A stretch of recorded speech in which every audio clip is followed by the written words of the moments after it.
स्वच्छता पखवाड़ा के तहत आयोजित कार्यक्रम में शिरकत करने गाजियाबाद पहुंचे ओबीसी मोर्चा के राष्ट्रीय अध्यक्ष डॉक्टर के लक्ष्मण ने कांग्रेस की आरक्षण नीति पर जमकर हमला बोला है।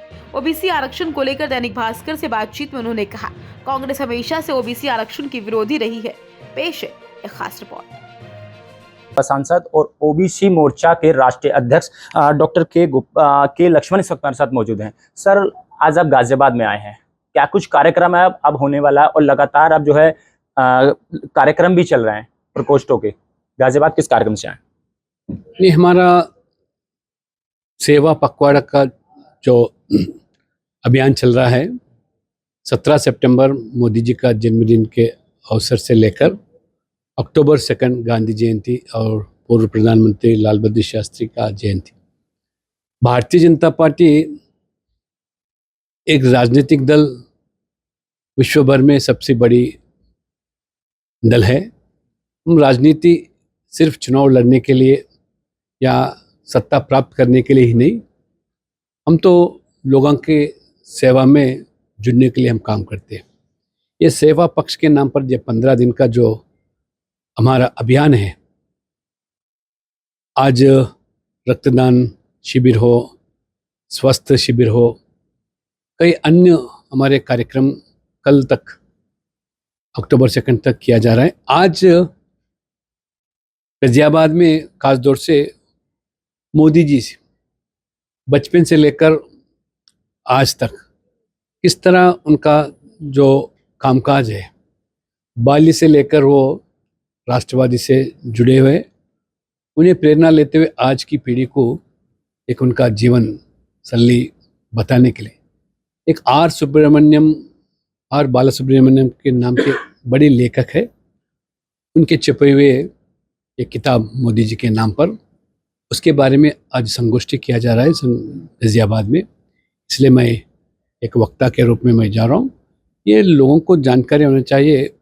लगभग 23 साल, माने 3 बार मुख्यमंत्री थे और 10 साल से लगातार प्रधानमंत्री भी बनने के बाद छोटा सा भी दब्बा नहीं है आज मोदी जी के ऊपर। भ्रष्टाचार रहित जो शासन चलाना, गुजरात के मुख्यमंत्री के नाते हो, आज देश के प्रधानमंत्री के नाते, ये मोदी जी संभव है।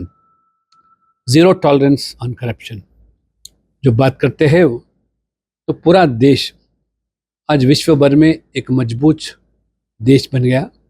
विकास हो, गरीब कल्याण योजना हो, साथ ही साथ आज मोदी जी ने ऐसा छवि बनाया।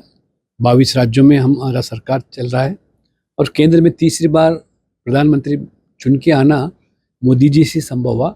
60 साल के बाद ऐसा एक व्यक्ति तीसरी बार प्रधानमंत्री होना वो मोदी जी से संभव हुआ। सर, केंद्र के बाद अब लगातार राज्यों में जो है चुनाव चल रहे हैं, उसमें भी सदस्यता अभियान भाजपा का चलाया हुआ है। क्या कहेंगे सर सदस्यता अभियान को लेकर, कितना सदस्य जो है जुड़ गए हैं भाजपा से लोग?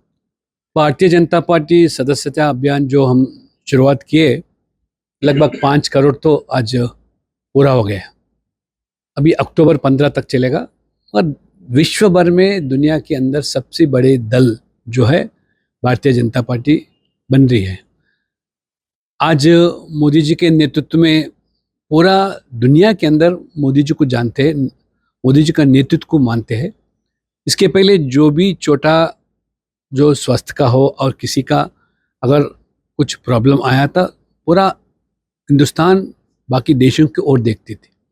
और कोरोना के बाद, कोविड के बाद, जब हम वैक्सीन लगभग 100 देशों को जो एक्सपोर्ट किया, पूरा बाकी देश मोदी जी की ओर देखते हैं। एक मजबूत नेतृत्व आज सिर्फ भारत के लिए ही, दुनिया के लिए भी दिया जा रहा है, वो मोदी जी का नेतृत्व। सर, राहुल गांधी ने अमेरिका में ओबीसी आरक्षण को लेकर कुछ बोला था, वहीं ओबीसी जो पूरा उसमें प्रदर्शन भी किया काफी बड़ा, दिल्ली में भी देखने को मिला हमें, और गाजीपुर बॉर्डर यहाँ दिल्ली में वहां भी देखने को मिला। क्या कहेंगे सर आरक्षण को लेकर, राहुल गांधी ने क्या सही कहा था? क्या यही राहुल गांधी पार्लियामेंट के चुनाव के समय में इतना लोगों को गुमराह करने के लिए, भारतीय जनता पार्टी अगर तीसरी बार जीतेगा तो संविधान बदलेगा और मोदी जी प्रधानमंत्री बनेगा तो आरक्षण हटाएगा, ऐसा एक फेक प्रचार, फेक वीडियो तक भी वो चलाया था। चुनाव में थोड़ा प्रभाव भी कई राज्यों में, कई प्रांतों में भी गिरा था, मगर आज अमेरिका में जाने के बाद उसका पर्दाफाश हो गया। कई छात्रों ने जब सवाल किया तो आरक्षण के बारे में वो खुलासा किया कि समय आने पर, सही समय पे हम जब सरकार में आते तब आरक्षण को उठाएगा। ये राहुल गांधी का ये जो बयान है, ये नेहरू जी से लेकर राजीव गांधी तक हमेशा ओबीसी विरोधी थे। काका कलेकर कमीशन को विरोध किया, मंडल कमीशन को विरोध किया, ओबीसी का समय समय पर जब आरक्षण का मुद्दा है उसका विरोध किया। और राजीव गांधी का कहना था अगर आरक्षण दिया गया है तो जाति के नाम पे नहीं, ये गरीब आर्थिक रूप से देना चाहिए। अभी लोगों को पता चला, अब हरियाणा के चुनाव में मैं कल था, ये बताया तो लोग हताश हो रहे। यही राहुल गांधी तो मगरमच्छ के आंसू बह रहे थे ओबीसी के समाज के बारे में, मगर वो आज सहन नहीं पा रहे। मोदी जी तीसरी बार प्रधानमंत्री बनना, अति पिछड़ा वर्ग समाज से आए एक व्यक्ति, ये समझते कि ये अपना हक समझते हैं, ये पूरा देश चलाने का नेहरू परिवार का ही समझते। ये गरीब परिवार से आए व्यक्ति तीसरी बार जीत के आना सहन पर। कभी कभी मोदी जी के जाति के नाम भी टिप्पणी किया जाता, पूरा ओबीसी समाज को अपमान किया।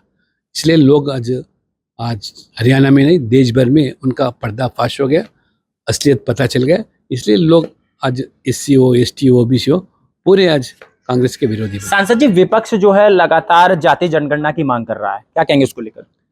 जातिगत जनगणना मैं पूछना चाहता हूँ, कांग्रेस 50 साल आप शासन में थी, क्यों नहीं किया गया?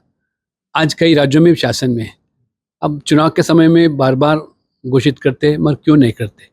हमारा भारतीय जनता पार्टी तो जातिगत जनगणना के विरोध नहीं है, मगर उसके बारे में अध्ययन करना पड़ता, क्योंकि पूरा देश के अंदर जब जातिगत जनगणना किया गया तो असली जो ओबीसी है उसको इंसाफ मिलना चाहिए। ज़रूर इसके बारे में हम सोच रहे हैं, मगर कांग्रेस तो सिर्फ बयान देना बाद में भूल जाना उनका तो आदत।